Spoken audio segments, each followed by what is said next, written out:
Ahoy there folks, I'm Captain Benzie and welcome back to another video for Sea of Thieves. In today's video I'm going to be showcasing how you can make 20,000 gold upwards really quickly and easily, and that's not including an emissary banner. If you use an emissary banner you can make even more gold than this.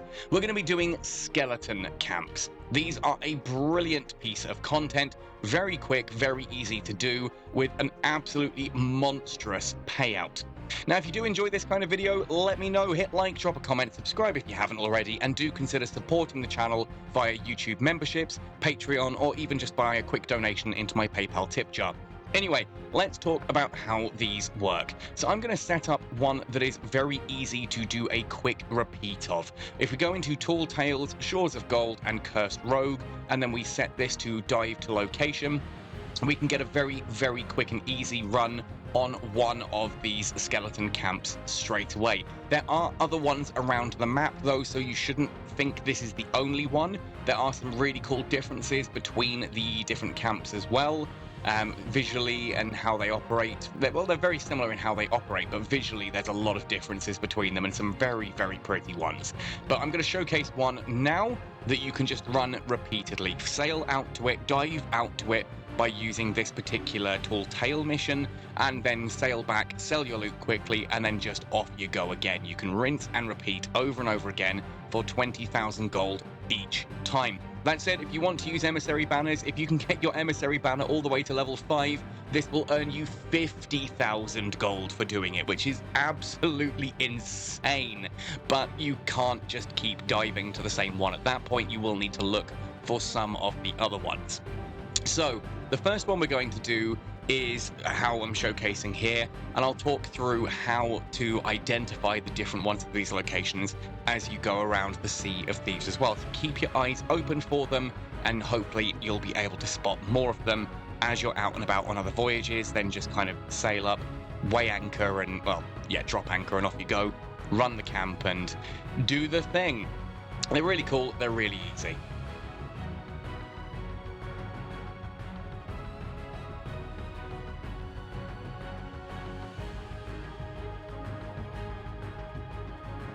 So when we arrive off the dive for the Golden Rogue, we will immediately be at Plunder Outpost. We are then going to make an immediate hard turn to starboard and aim for that smokestack we see in the distance. Those smokestacks are the skeleton camps. They're very easy to identify, so whilst you're out and about sailing on the Sea of Thieves, keep an eye out for those smokestacks, and if you spot one, away you go.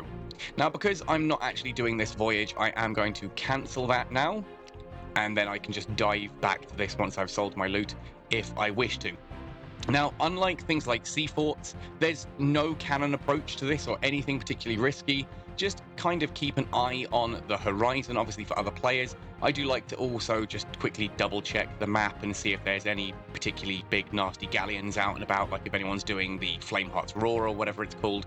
In this case, no, we're pretty good. We've come out on a fairly quiet sea by the looks of things. Nothing on the horizon either side. As we approach, I'm going to pull my sails up. I'm not particularly good at parking the ship, so there is every possibility that I'm going to crash this horrifically into the rocks. But hey, that's all part of the humor of me making content and being an abject failure like this. But here we are at Lookout Point. Lookout Point is the one that we can run repeatedly. Again, I think there are like I think there's 6 of these across the map in total. 6 different variations. This is just one of those, which is the one I'm going to showcase for the purposes of this video. So we're going to roll up our sails. I'm going to kind of come in a little bit, not too heavy, because I want to be able to make a quick getaway if I have to. That'll do us nicely. And we've got some skeletons on the shoreline as well. Oh, excellent shooting there, Benzie. Yeah, I'm good at this, I promise. Anyway, we're going to drop the anchor just to stop the boat. If you want to be able to make quick getaways in Sea of Thieves, I recommend dropping your anchor, then quickly hauling it back up, like so. Obviously making sure that your sails are fully up. Okay, so we're now going to swim ashore. Got an Ashen Guardian as well. feels like a bit of a waste that I'm not going to be doing the full thing with this, because I don't want to showcase all of this in the video. I don't want to waste a load of time having to dig up an Ashen Guardian chest. I will do that after I've done this this skeleton camp. There we are. So we're going to grab that ammo pouch, grab the bounty skull, swim back to the boat. Trying to showcase a tutorial, and then there's just good stuff that I have to do as well en route. I'm not going to cut this out of the video because it may be interesting to some folks later on. If someone does happen to pirate this off me, you know, oh well, worse things happen at sea. There we go. Gold pouch. Nope, that's not what I was after. I'm after the key that that guy just dropped. It can be hard to aim this harpoon sometimes. There we go, keys on board. Now I've got to remember where that was, because I also need to grab the piece of paper that he drops. There it is. Now the reason I've done all of that is because those Ashen Guardian notes, random rowboat in the middle of everything, those will actually allow me to dig up a piece of treasure that is buried on this island with the key that he dropped, but we're going to worry about that later. Take out your lantern, use right click to raise it, light the 2 torches either side of the entrance. With that done, we are entering the tower. Use the switch and we can start to take this down. If the elevator's all the way down at the bottom, like one of your crew's taking it down and they haven't sent it back up, you can just run all the way down around the sides. We did a quick sort of couple of tests of can you race this down, and yeah, you can technically beat it. By running down, it's just, it's so close as to be pointless. Now when you're down here, there is a mermaid statue. Again, these visuals will differ and there will be different layouts. There is always a mermaid statue somewhere down here. So you've got a quick way of getting out if you really, really need to. When we come into the vault itself, you will have a wheel, you will have one of these stargazer lamps, and there will be vaults around the side. So the first thing we're going to do is, again, light the stargazer. That will raise up this platform. It will also trigger the vaults. Now you'll see around the room there are numerous different vaults. They will each have symbols on them, and they will randomize at the start. So we need to remember that there is a side vault for bear. Then up here in this case, sometimes there's 2 up top, sometimes there's multiple down below, and there's always 4. So we've got bear, feather, arrow, bear, feather, arrow, bear, feather, arrow, and then turtle. Bear, feather, arrow, turtle. Bear, feather, arrow, turtle. Now using the stargazer, you can aim at the night sky here and see all of these different constellations. Now you may have already noticed that feather was one of the ones we were looking at, and that's it there. But I can't illuminate that yet. So we use this wheel, and you can move the night sky to get it out from behind various different things. Obviously this is faster with 2 people, but you can absolutely solo this. You hold your left mouse click to focus it, aim in on the different bits, and make that constellation, and it will open the corresponding vault. Now this one's a fairly small one. There we are. How much are we getting for that? 227, 239, and 168. So around about 600 gold there in total for that. That's not bad. It's quick and easy. So it's bear, feather, arrow, turtle, do I remember? So let's have a look around for the other symbols. There's arrow. So again, hold your left click, aim. Once you've traced all the different bits, it doesn't have to be traced in order, you've just got to hit every star. We can run back up. These are timed, so you do need to be quite quick. Obviously, if you've got 2 of you doing it, or more, then one of you can run and grab these while the other person's sort of finding the next one ready. There we are, that's about 2,000 gold just for that little vault. That's a bit better. We've still got bear, and we've still got turtle. So we can use the stargazer. There's turtle. Am I going to be able to get that bottom one? Yes, I am. Perfect. Just to prove you don't have to do them in order. There we go.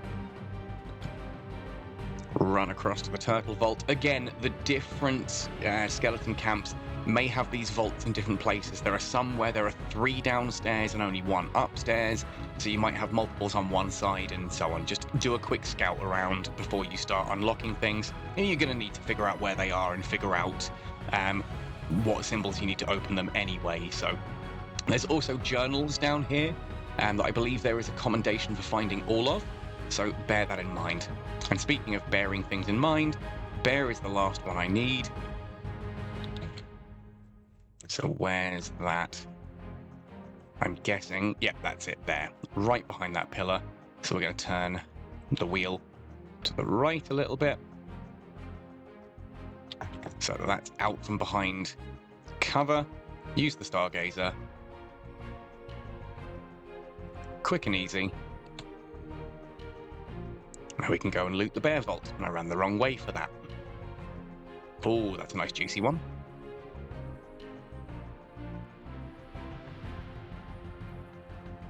So you can see we're getting a 14,000 gold for that. Okay, that was juicy. They're not normally quite as good as that. That's amazing. Like I've seen people say, like, why do you bother with the side bits? Just go for the main bit. That's why we bother with the side. Right, so now I need butterfly, lion, and crab. So there's crab. Just going to check to see if butterfly and lion are already revealed. Yeah, I should be able to get lion. Oh, it won't let me get that one. Fine. I have to turn that to the right just a little bit. That should do. Lion is the one I tend to struggle with and quite often hit the wrong stars with, but there we go. So now it's butterfly, which is there, and crab, which is there. I've now revealed crab.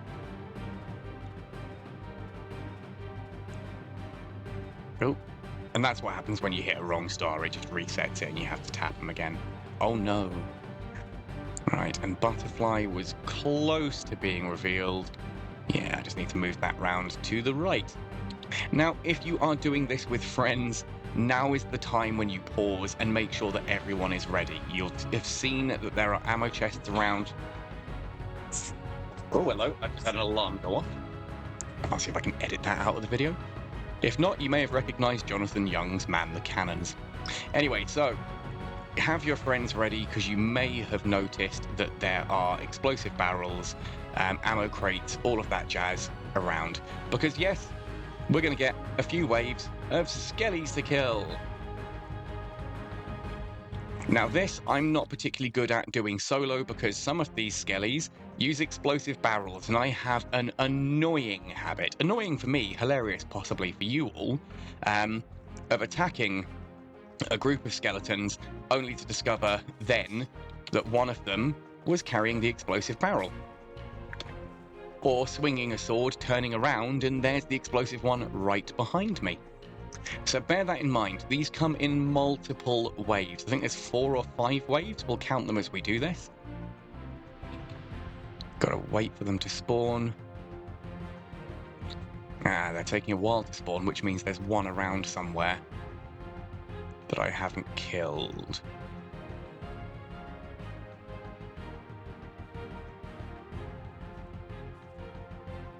There we go.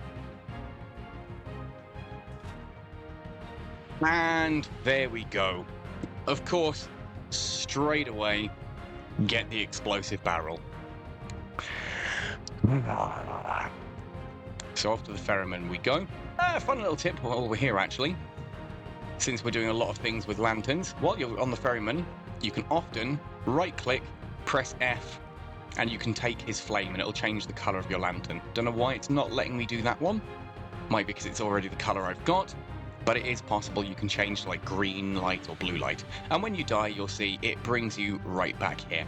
And the advantage of hitting an explosive barrel with your sword is that it does kill pretty much every skeleton that was around you at the time anyway, so you do get a little bit of a faster clear through that. Oh goodness, another explosive barrel.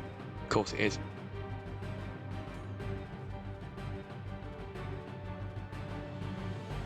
There we go.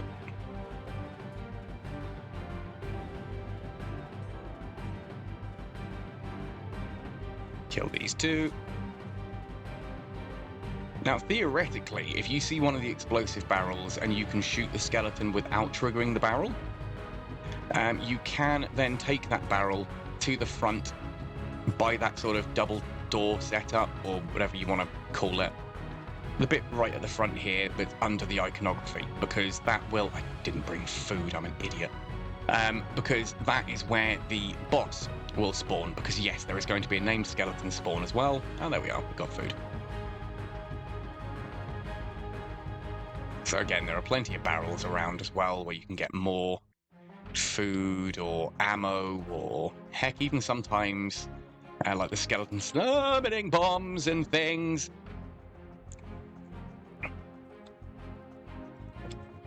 Get some distance, get some distance. I'd rather not die twice in the same skeleton camp if I can help it. I mean, it certainly wouldn't be the first time. Was that our third wave? Make sure none of those are carrying the explosive barrel before I start swinging, because I've done that before. Oh, new wave spawning! Here's the... yeah, and then you start swinging, and one of them happens to be the explosive barrel guy, and suddenly... ow! Suddenly, you're dead. And admittedly, it is a pretty funny way to go out, because it's like, oh, what killed me? And then you kind of go, oh yeah, one of the guys who was spawning in must have been carrying the explosive barrel.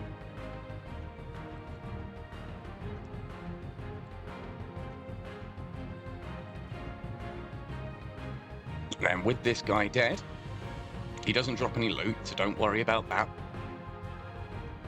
These doors start to open. Now, first of all, there's 4 piles of gold in here. 4 juicy, juicy piles of gold. And again, these can vary in price from a couple of hundred up to, essentially, I think the highest they can go is 15,000. I think that 13,000 that I've managed to get on the footage of these is the highest I've ever actually seen that go. But it is possible. And then at the top, put an end to the ritual, and watch as you have finished the camp. Boom. You get that wonderful "we shall sail together" little stinger sound. There are some little torch things here you can light, but from what I gather, they don't seem to have any effect. I'm also just going to grab that ammo pouch just to be safe. And we're going to run all the way back upstairs, because obviously if we use the mermaid statue, it will... off we go, we'll lose the orb, and the orb is kind of the entire reason that we're doing this. So back onto the elevator, use the lever crunk, and we're going to take this back and sell it with whoever. You can sell this to the sovereigns, you can sell this to the gold hoarders, the Order of Souls, or to the merchants. It does not matter. This also means it is a pretty decent way of getting reputation, especially with a faction that you maybe don't have much rep with. Very quick and easy way just to kind of make 20,000 gold, push some reputation, and yeah, help you with that. Now, I'm going to dump this back on the ship, but you'll remember at the start of this, we also had an Ashen captain spawn, and he dropped an Ashen key and a treasure map. So I'm just going to dump this below decks, and I'm hoping that if anyone does happen to spot my ship and go, oh, there's a ship here, they might just board it, spot the one skull, and then think that's that. So we're going to grab the key. We are going to head to shore. And we're going to go and dig up that chest, which will also make it a little bit easier to sell everything, because we can put all the loot inside that chest. Okay, right. So I've got to remember where that was. So it's middle of the island, round this path, on the left side. I kind of know where that is.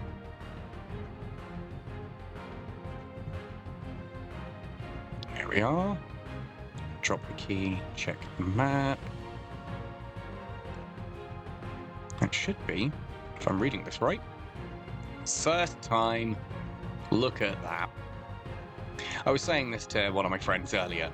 I don't have many skills in Sea of Thieves. I'm not particularly a good shot with the pistol. I'm not particularly good at sailing. But I seem to always get the treasure chests on the very first shovel down. So there we are, we're going to unlock this. Again, just keep an eye out, things do spawn. Open it up. Ah, okay, so I can't put anything in this. We've got 2 tomes of power, and we've got a roaring goblet. Cool, so I can't add anything else into that chest for the time being, so it doesn't help with the looting, but it itself is really good loot. No, sometimes you can find rare items out here as well, like I found a crate of rare gemstones washed up on this beach before. Yeah, there can be some pretty interesting stuff. Right, let's get this back on board our sloop. This is my sloop, the Belladonna. As you can see, it's a little bit worse for wear, because I don't want to repair all the battle damage, because I actually quite like how the battle damage looks on my ship. Maybe I'm a little bit crazy on that, but there we go. And this ship has taken a lot of battle damage. Now from here, that is the entire thing done. We now just look at getting back to... Why have I got a marker there? Don't know. We are looking to go back up to Plunder Outpost, which is directly north of our current position. We have not anchored, so we should just be able to get underway quick and easy. Keeping an eye on the horizon, because now we've got a decent amount of loot on board. And we're coming into Plunder Outpost. Excellent opportunity for you all to watch me crash my ship.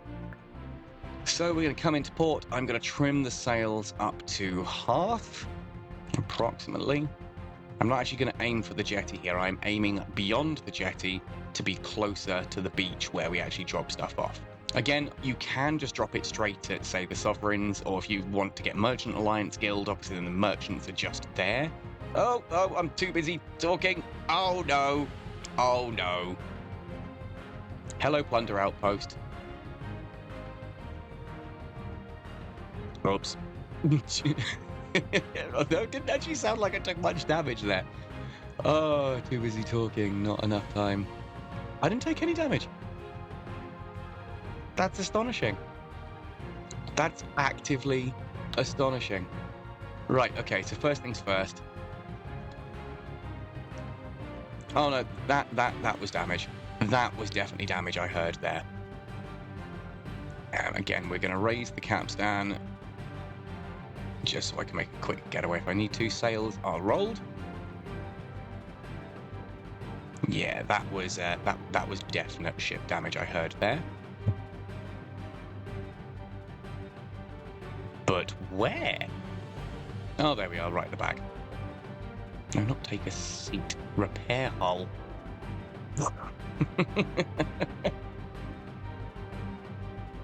There we are. Oh, no, stop climbing. Grab the ashen chest. Head ashore. So ashen chests and their loot are usually sold to the Order of Lost Souls. You may notice my Order of Lost Souls reputation is a lot higher than my others, because this is the kind of content I'm running and getting a lot of stuff for it. Oh, no, I'm talking crap. You don't talk it to her. You hand it in to this girl, don't you? No, gold hoarders. At least it tells you where they all go to. Cool. Gold hoarders rep is kind of what I'm after. There we are. That's what I'm thinking of. The item inside, which was the goblet, has to be sold to the gold hoarders. She'll then take the chest off me. Although I should have actually taken the chest back, because then I could bring the scarlet and all of that in one go. I think I also need to straighten my helm, because I'm just currently spinning. Pick up the Orb of Secrets. Now again, you can see I'm kind of working on getting my gold hoarder reputation up right now. They're at 15, which means I can do their flag, but they're also the closest. So if we go to them, sell the Orb of Secrets, 20,000 gold. I should have done it to the order because I've got the additional bonus there. Oops. Oh well, 20,000 gold. At least I've shown you its raw amount. Well, that was a much better docking that time. No hitting the shore direct this time, but I thought it would be a good opportunity just before we end this video to actually pick up the Orb of Secrets and drop it in with the Order of Souls, since I am currently flying their flag, just to showcase what the Emissary bonus can do. Currently, I think I'm only Emissary 2 with them, so it's still not going to be a huge uptake, but still, there we are. That's an additional 6,601 just for Emissary level 2. As I said, at Emissary level 5, it is a whopping 30,000 additional gold for a 50,000 gold payout. Anyway, that's all, folks. Happy sailing. See you all next time.